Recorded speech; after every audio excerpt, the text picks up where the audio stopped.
To Anshuman Magazine now, chairperson and chief executive of real estate company CBRE, and he's important because he really has a good macro understanding of the Indian real estate sector. Now, Mr. Magazine, welcome.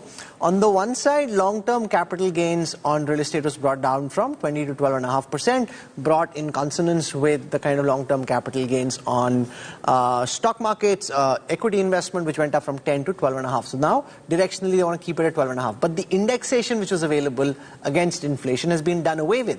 So what's the aggregate impact this has on the appetite when it comes to real estate investment? What's your view right now? This has certainly been very discouraging, I must say. Although we still have to read the fine print, make the calculations, but what it really shows is that the government believes that there's no inflation. I mean, indexation was, and already the base was 2001. Property prices have gone up. Inflation has also gone up. And I don't see any reason to remove indexation, although the capital gains tax has been reduced. But the indexation will, in many cases, increase the cost of tax for people. So I don't think this was a good move. So when Secretary Somanathan was asked this, he says it's just to simplify long-term capital gains tax. So it's not complicated, it's simple. You pay 12.5%. It's kind of similar across asset classes, and that's the direction in which we are going philosophically. But it's good to simplify, and a lot of other things are simplified which are good. But the fact is, if someone has to pay a higher tax in simplification, then of course is not good. And the second concern I have here is, will this, and again, I won't, then of course is not good. And the second concern I have here is, will this, and again, I want to put a caveat, I've got, to be honest, a couple of people doing different calculations, checking with chartered accountants, etc. What is the real impact? But the fact is, will it encourage, which we as a country, we have moved on and done a lot towards this, to people undervaluing properties to save tax, right? So you understand what that means. That means you're encouraging kind of black money. So I just hope this does not push people to do that. So it's great to simplify, but if the tax rates go up, it's just going to encourage. So one end, the budget has done many good things on simplification, on reducing so-called, to be blunt, black money, which is great. But in this particular case, it may encourage that. And that's the only concern I have.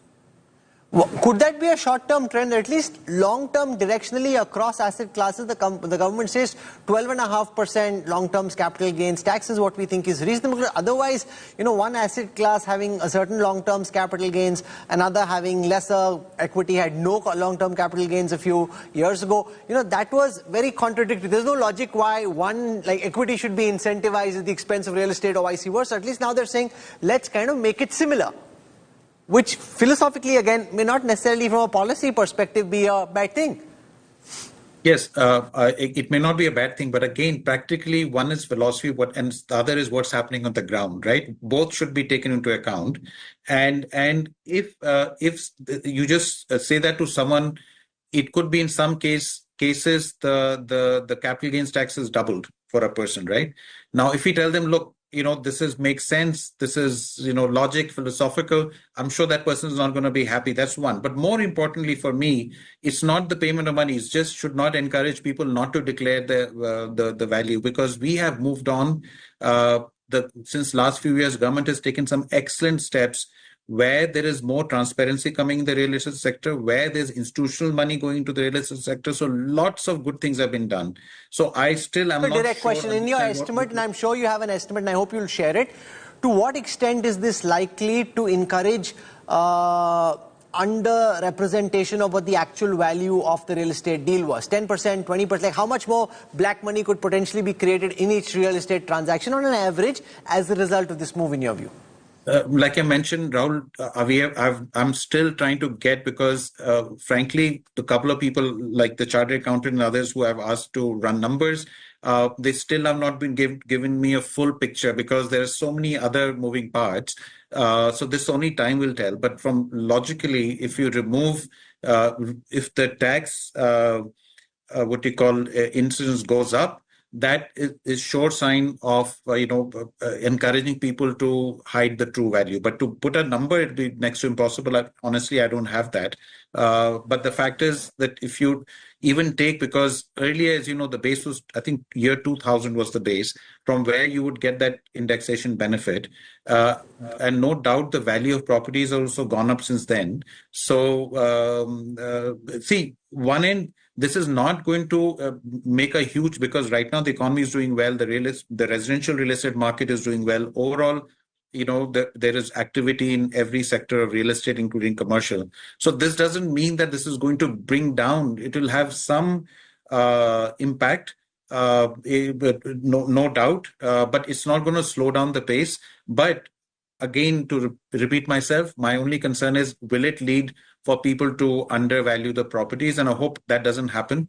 And really, it is good to bring in, like I said, equalization, or keep the same and make it simple. But that's the main concern I have. I mean, the other hand, I must say, this budget talked about, the finance minister talked about land digitization. I think this is a outstanding, topic to bring in. Although there's already land digitization happening in some states, but the fact is, if the government has talked about it, and if they can implement digitization and GIS mapping for the titles, it is really going to make a massive difference. I think people don't even understand the impact of this.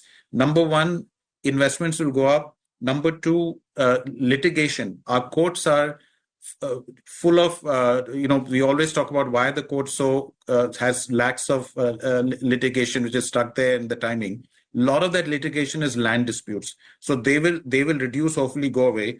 And even on the financing side, a lot of the even lower income group people take microfinance and they mortgage their land title. Now, imagine now if that is digitized, there is no issue on the land title. The whole microfinancing and financing side and the investment side will go into real estate.